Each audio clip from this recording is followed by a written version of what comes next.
coffee lover and self-described coffee geek. Our next speaker is passionate about finding ways to make coffee better, acknowledging the handprint and footprints to keep the coffee ritual thriving in tandem with society and the environment. Please welcome Sustainability Director for the Specialty Coffee Association, Mr. Andrés Montenegro, with his presentation, Measuring What Counts, The Road to Sustainable Coffee.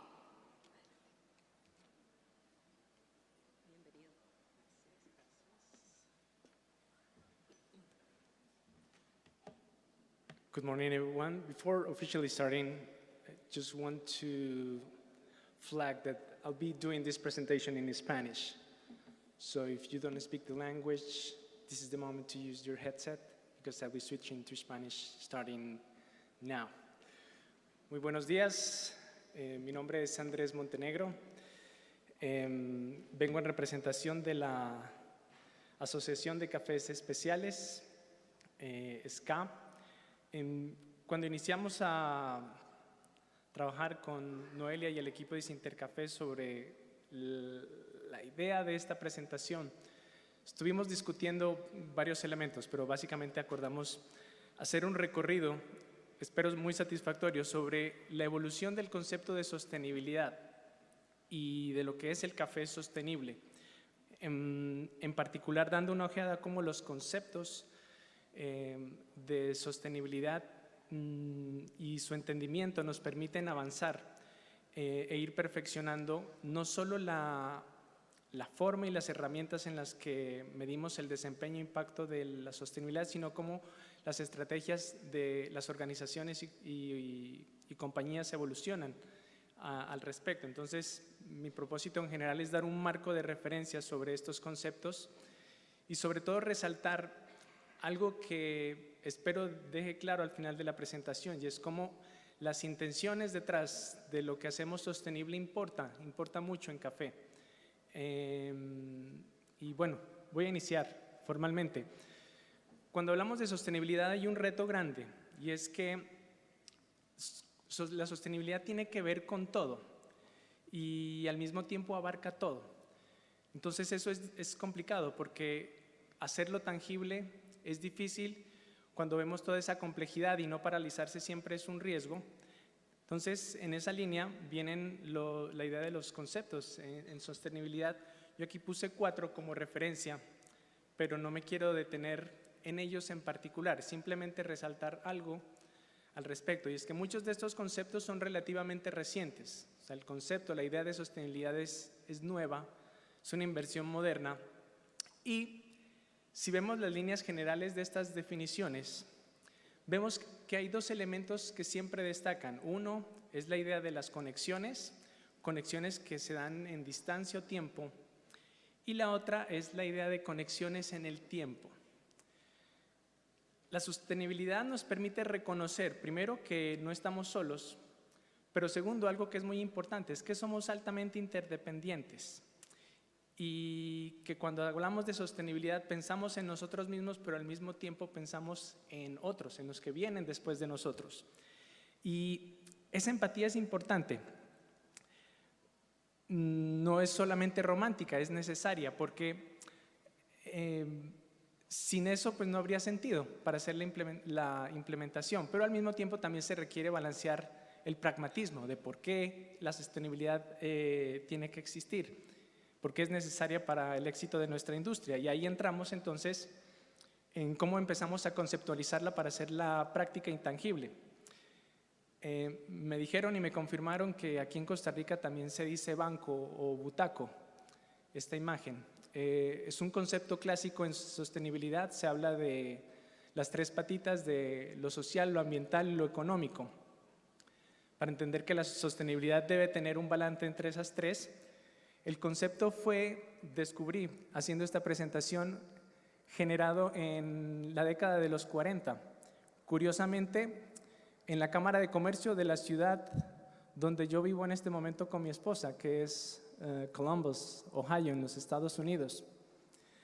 Pero adicional de la idea de este concepto, de ese balance de las 3 patitas de la sostenibilidad, si nosotros nos movemos en la línea, bueno, ¿Cómo pensamos que somos carpinteros? Hacemos esa analogía. Un carpintero diestro siempre va a usar herramientas para tomar la medida, para darle forma, para darle estructura, para pegar las piezas y que el butaco, la banquita, cumpla la función que tiene que cumplir. Esa analogía es importante y yo la voy a dejar ahí, la voy a retomar más adelante en la presentación, porque de aquí yo me quiero mover al tema de la evolución. No voy a detallar cada una de estas cosas. Son hitos en la sostenibilidad. No es una lista exhaustiva, simplemente quiero hacer una referencia de cómo, si ustedes se dan cuenta, en cada década, a medida que va pasando el tiempo, van surgiendo elementos que hoy son comunes o que han sido comunes en la práctica de la sostenibilidad y que van dando línea a una trayectoria de lo que hoy es sostenibilidad.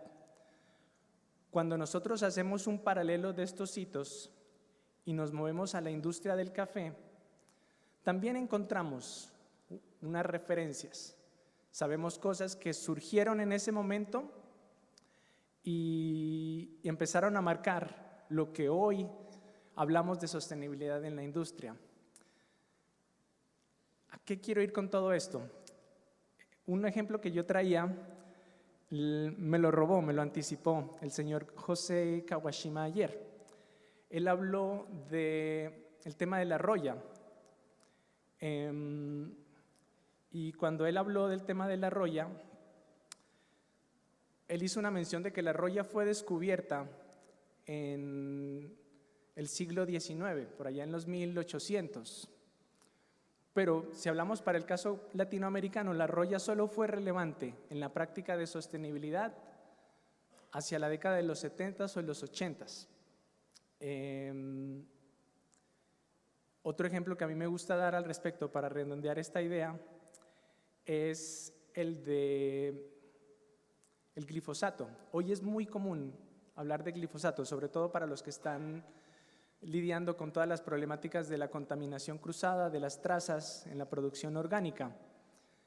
Es relevante hoy, pero el glifosato como producto comercialmente existe desde 1974.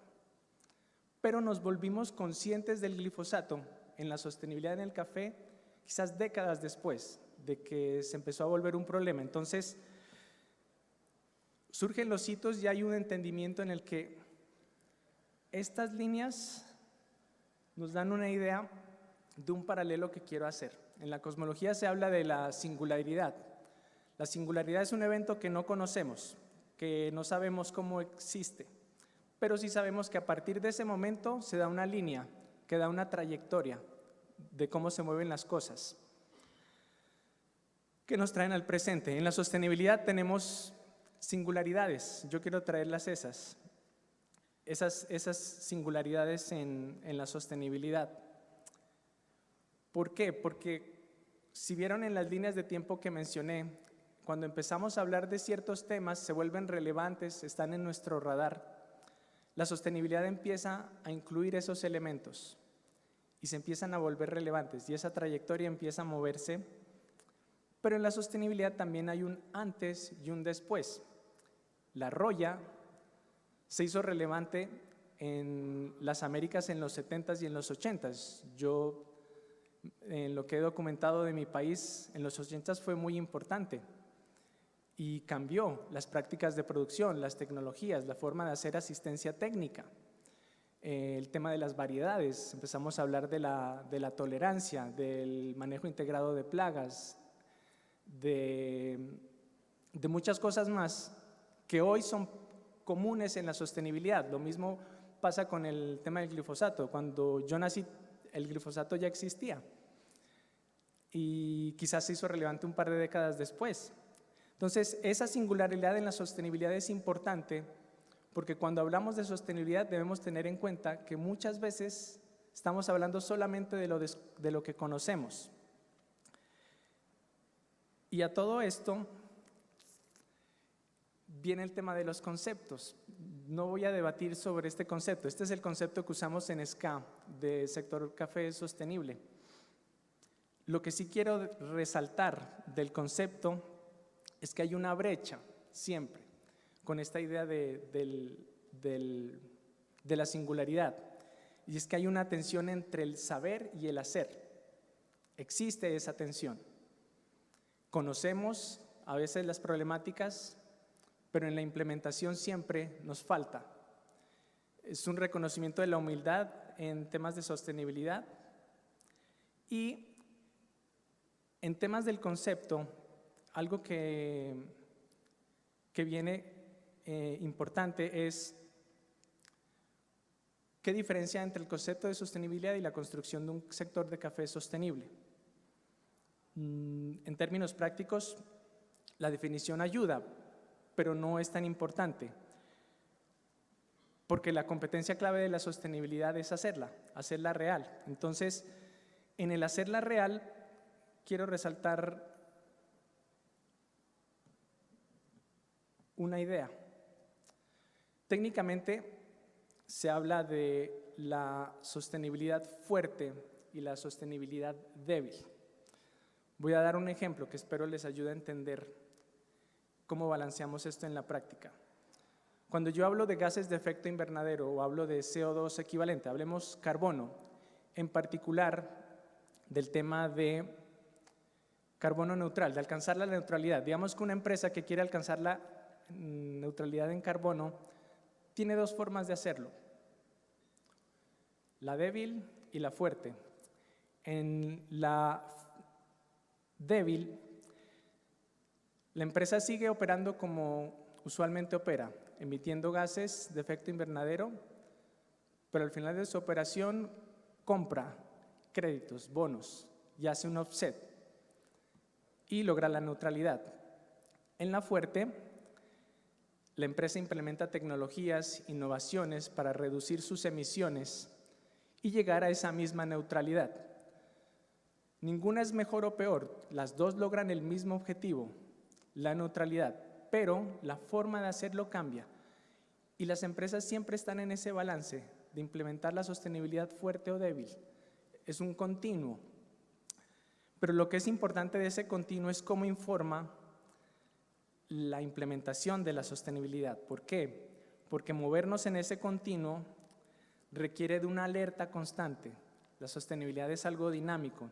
Entonces ahí nos movemos más que en la idea de conceptos hacia la práctica, de cómo lo debemos hacer. Y en la práctica, la sostenibilidad es acerca de una trayectoria. Es incierta. En otras palabras, esto puede ser quizás algo polémico, pero en mi idea de sostenibilidad, cuando hablamos de un sector café sostenible, nunca va a ser posible lograr eso. ¿Por qué? Porque siempre van a estar surgiendo nuevos retos, cosas que hoy no entendemos, que van a ser problema más adelante. Uno se puede preguntar, ¿qué va a pasar cuando lleguemos a la neutralidad de carbono? ¿Termina ahí la sostenibilidad? No. Para los que estaban trabajando en la sostenibilidad en los 80s, priorizando el tema de la roya, ¿el tema del glifosato era una prioridad? Quizás no. Se volvió una prioridad en su kit de sostenibilidad mucho después. Entonces, esta idea de estar alertas, de enfocarnos mejor en la práctica que en el concepto, es lo que para mí quiero compartir con esta idea de la singularidad. Que en la sostenibilidad no hay líneas rojas, no hay meta, no hay un punto que tenemos que cruzar para ser sostenibles. La sostenibilidad se debe entender como una trayectoria, un camino que vamos construyendo y en el que vamos aprendiendo de forma imperfecta y que requiere una conciencia constante, aprendizaje, una adaptación de las estrategias para hacer ese café sostenible que todos queremos. Y quiero resaltar ahí dos cosas. Uno, el sector va a ser tan sostenible como el eslabón más débil de la cadena. Punto. Eso es algo que siempre debe guiar los esfuerzos. Y segundo, que cuando hablamos de medición de la sostenibilidad, en función de lo que usted entiende de lo que es sostenible, en función de eso usted va a tener datos y va a tener la información para informar esos procesos. Es decir, que lo que es sostenible depende de qué tan consciente soy yo de esas problemáticas. Esto es clave y uno se pregunta, ¿por qué importa eso? Pues importa simplemente porque cuando nosotros hablamos de café, lo que tenemos que tener en consideración es que hay mucha presión, muchas necesidades en temas de preferencias del consumidor que están evolucionando. La presión regulatoria que ayer quedó súper clara, que simplemente sigue llegando y va a seguir llegando. La presión de grupos de interés, inversionistas que quieren ver más temas de sostenibilidad y muchas otras cosas asociadas a eficiencias potenciales para hacer la cadena de suministro más efectiva, más rentable para todos los actores en temas de energía. Estas ideas de circularidad, de recirculación, de upcycling y demás. Y todas esas tendencias siguen moldeando lo que es la sostenibilidad. Entonces la sostenibilidad sigue siendo ese concepto dinámico y volviendo a la analogía del butaco y sus 3 paticas, es clave entender que la aplicación de la sostenibilidad es dinámica y que si queremos ser buenos carpinteros debemos tener una buena caja de herramientas para medir lo que cuenta o lo que entendemos cuenta. En esa perspectiva, algo que es clave entender es que todo proceso de medición siempre hay sesgo. El sesgo de lo que yo entiendo es sostenibilidad, siempre. No podemos hablar de medición 100% en nada. Y reconocer ese sesgo es clave en una buena práctica de la sostenibilidad. Es así, simple. En esa línea hay un concepto que me gusta diferenciar en la forma en la que hablamos sobre medición. Uno nunca recolecta datos, uno genera datos. Los datos siempre, desde la forma en la que yo diseño la encuesta para recoger los datos, siempre la diseño en función de lo que yo creo me sirve o de lo que yo creo debo medir. Desde ese punto empezamos a sesgar lo que recolectamos. No es ni bueno ni malo, simplemente es importante tener esa conciencia en los procesos de medición. A mí me gusta ilustrar esa idea con un ejemplo. Dicen que cuando uno habla de un faro o de una lámpara, si uno quiere iluminar el camino, lo que ilumina no es el faro o la lámpara, sino la luz que tiene el faro o la lámpara. Esa es la idea para mí, es un ejemplo de lo que son los conceptos de sostenibilidad. Cuando nosotros este año lanzamos el sistema de evaluación de valor de café que actualiza el protocolo de cata que lanzamos en 2004, sabíamos que detrás de eso lo que iluminaba la decisión era introducir herramientas adicionales para empezar a rebalancear las dinámicas en el comercio de café, para hacerlo más equitativo, para mejorar los balances de poder y la simetría de información. Entendemos que es todavía una herramienta imperfecta, estamos en el proceso, pero queremos avanzar con esa luz, con esa visión. Y lo que más importa entonces, en definitiva, y lo que quiero compartir es que las intenciones detrás de la sostenibilidad es lo que guía. Cuando nosotros queremos hablar de calidad de los datos, esa calidad depende de esas decisiones que yo estoy tomando. Eso es lo que hace creíble o legítimo el proceso de medición. Y eso es lo que nos permite balancear qué debo o cómo debo hacer los procesos de levantamiento de información. Porque la generación de datos cuesta, requiere esfuerzo y es importante priorizar y alinear claramente cuáles son los incentivos de hacerlo. Un ejemplo claro es entender que cuando yo hago levantamientos de información en sostenibilidad, lo estoy haciendo porque tengo que cumplir con algún requerimiento o porque de verdad de ese tema yo quiero aprender. Quiero que ayude a informar mis decisiones, mis modelos de negocio, mis estrategias de abastecimiento. Al final siempre va a ser un balance, igual que el tema de la sostenibilidad fuerte o débil. Siempre va a haber ahí una línea gris en la que nos tenemos que mover. Y como la sostenibilidad es compleja, y es caótica, debemos aprender a priorizar y medir lo que es relevante. Y eso que es relevante también tiene que ver con una analogía en café. Uno cosecha los frutos maduros o en el punto de maduración que uno quiere, dependiendo de lo que quiere lograr. Hay puntos.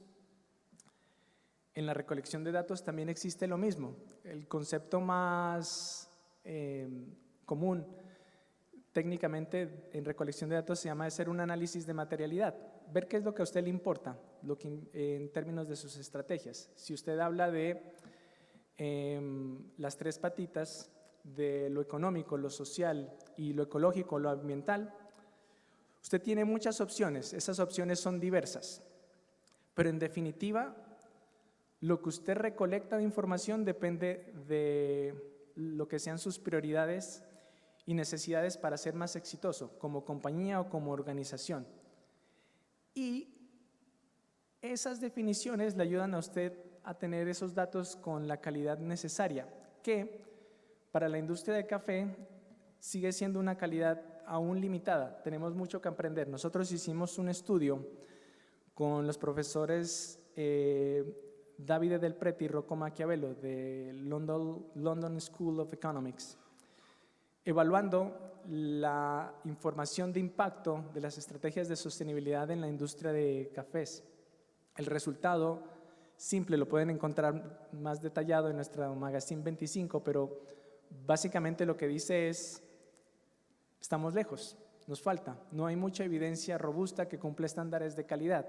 ¿Por qué? Porque quizás no estamos recolectando las cerezas en el punto de maduración, solamente estamos recolectando para generar buen volumen, pero necesitamos trabajar y hacer más esfuerzos en temas de calidad. Entonces, esos niveles de información y la calidad es algo que nos falta trabajar, porque quizás la meta nunca es acerca de medir, sino de cómo voy a usar los datos para generar la información y el conocimiento que nos permita expandir ese conocimiento, esa sabiduría colectiva para tomar mejores decisiones. ¿De qué nos sirve tener información sobre productividad y rendimientos por hectárea si no la uso, si no la aplico? Está bien mostrar este diagrama de cajas y bigotes, pero ¿para qué lo uso? Bueno, es parte de lo que uno se tiene que empezar a preguntar. Y dentro de esas tendencias, parte de lo que quiero destacar es que en lo que viene en temas de medición de sostenibilidad, todo es integración.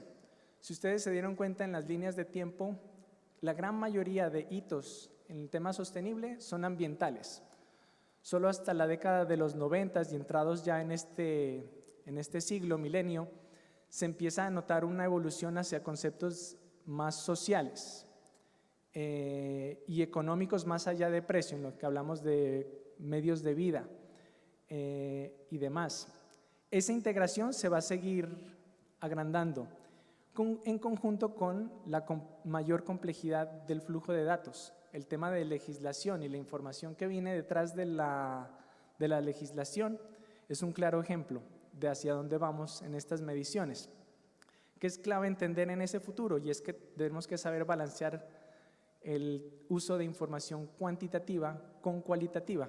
En mi perspectiva, la parte cualitativa es la más importante, es donde vamos a ver los desarrollos más importantes hacia adelante, para generar más y mejor datos, haciendo un balance entre lo que es la precisión y la exactitud de esos datos. Dos conceptos parecidos, pero que son diferentes.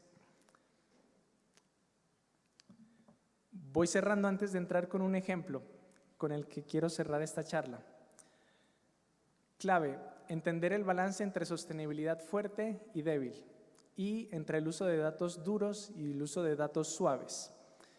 En la primera línea, en la parte dura, la tendencia es hacia más mediciones en análisis de ciclos de vida, contabilidad de carbono, huellas de agua, calidades de suelo, regeneración, ingresos prósperos, ingresos dignos, volatilidad de precios y demás.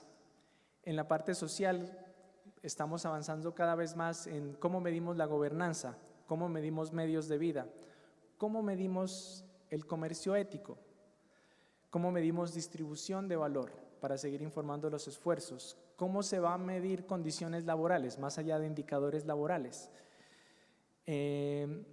Todo eso va a requerir lo que está en el punto 3, ser más estructurados en la sostenibilidad, usar teorías de cambio, agendas de aprendizaje, gestión del conocimiento, pensamiento sistémico, mapeo de cadenas de suministro, evaluaciones de materialidad o materiality assessments. Todo eso tiene que ser parte de la evolución de nuestra caja de herramientas en temas de sostenibilidad. Y yo les voy a mostrar un ejemplo humilde y sencillo, reconociendo que nos falta mucho por aprender. Pero esa es la idea de las trayectorias, es reconocer que tenemos que ir avanzando y en medida que avanzamos, si somos atentos, vamos evolucionando y mejorando la complejidad y el entendimiento de lo que queremos medir y para dónde vamos. Cuando nosotros lanzamos nuestra agenda de café sostenible, hace un año casi,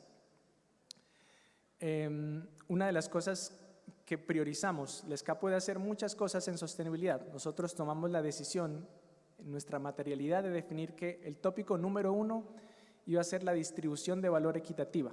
Sentíamos que ahí es donde podemos llenar un hueco y donde podemos aportar. En esa línea diseñamos una encuesta que lanzamos en la Expo este año en Portland, en la que es una encuesta corta de percepciones. Le preguntamos a todos los actores de la industria, recibimos más de 400 respuestas de los distintos eslabones acerca de lo que es el concepto, la percepción sobre la distribución de valor equitativa. Fuimos muy intencionales en usar una encuesta cualitativa, aplicando los conceptos, un concepto que se llama sense making, que es un tipo de pregunta en el que uno puede cuantificar percepciones, para generar una tensión en el diálogo, la tensión entre lo que la industria de café es en términos de distribución de valor versus lo que debería ser. Nosotros estamos elaborando un reporte al respecto que vamos a publicar antes de finalizar este año, por lo que no quiero detallar las respuestas. Pero sí quiero detallar que encontramos esas tensiones que queríamos identificar entre lo que es la distribución de valor y lo que debería ser. Encontramos datos bien consistentes en los análisis y estamos integrando en ese reporte no solo los hallazgos de la percepción, lo que nos indica cómo el valor se crea y cómo se distribuye, la percepción, repito, sino también como otras investigaciones. Este estudio de Miatón y Amado es un estudio sobre la captura de valor en la cadena de suministro de café de mi país, Colombia, que de alguna forma, con datos más duros, más sólidos, más detallados, más robustos, llega a conclusiones muy similares asociadas a las percepciones que comparten quienes respondieron nuestra encuesta de distribución de valor equitativo. No quiero polemizar aquí, pero es parte de lo que queremos hacer, ir integrando y seguir construyendo sobre esto. Una pregunta que hicimos fue inspirada en el trabajo. Mi amigo Sergio está por aquí, ¿cierto? Alce la mano, Sergio. Ahí está Sergio, quien viene después de mí a rematar esta faena después del break, sobre esa cifra interesante del 10% del valor total de la industria que va a los países productores. Nosotros hicimos la pregunta, bueno, si 10% es lo que se encontró en el estudio, ¿cuál debería ser la participación de mercado razonable para los países productores? Les voy a dar el número, todavía no lo voy a poner, pero no quiero entrar en el diálogo de eso. El reporte va a indagar más al respecto. Quiero que piensen un par de segunditos, ¿qué cifra pensarían ustedes valdría la pena incluir ahí o les parece que es la adecuada? Unos segunditos más. La respuesta, el consolidado de esas 400, más de 400 respuestas fue esta. Y uno dice, bueno, ¿es bueno o malo? No sé. ¿Es viable? Tampoco, no lo sé. pero esa es la percepción.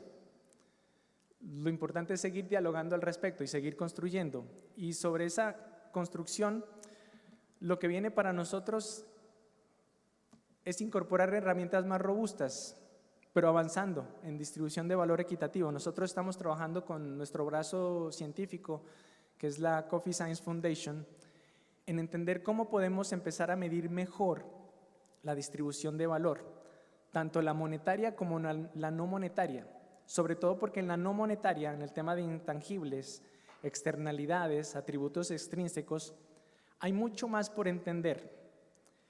Y a partir de ese entendimiento empezar a desarrollar mapas que nos den una ilustración de cómo el valor se crea y se captura a lo largo de las redes de suministro de café, y a partir de eso seguir construyendo más evidencia que nos permite informar agendas de otros que ya están haciendo mucho en eso, desde IDH al Sustainable Coffee Challenge, la OIC con sus Task Force, Global Coffee Platform con sus benchmarks. Hay muchos que están haciendo trabajo fantástico. Nosotros simplemente queremos añadir un elemento más en la conversación. Y ese, creemos nosotros, es el camino en esa trayectoria de la sostenibilidad. Reconocer que no lo sabemos todo y de que la sostenibilidad va a seguir evolucionando. Entonces, me voy con tres mensajes finales. La sostenibilidad es una actividad que no tiene fin. Voy a tener trabajo hasta que me decida jubilar, afortunadamente. Y en lugar de estar pensando en las metas, debemos empezar a entender la sostenibilidad como una trayectoria. Siempre vamos a tener que seguir avanzando y mejorando. Y lo que es sostenible hoy quizás no va a ser suficientemente sostenible en 30 años. Esa tiene que ser una realidad. Lo segundo, la complejidad de la medición tiene que expandirse y se va a seguir expandiendo, no solo en la velocidad de la información, sino en el volumen que se va a estar generando, y tenemos que estar preparados para eso. Y tercero, tenemos que ser conscientes que la sostenibilidad es un concepto que depende de lo que sabemos y de lo que no sabemos. Entonces, voy a dejar ahí. Muchas gracias. En las casas seguimos trabajando por hacer una industria de café próspera, equitativa y sostenible, y siempre con ese propósito de hacer el café mejor hacia adelante. Muchísimas gracias, y cualquier duda, comentarios, pues estaré en los pasillos o estaré más tarde en la fiesta de despedida. Gracias.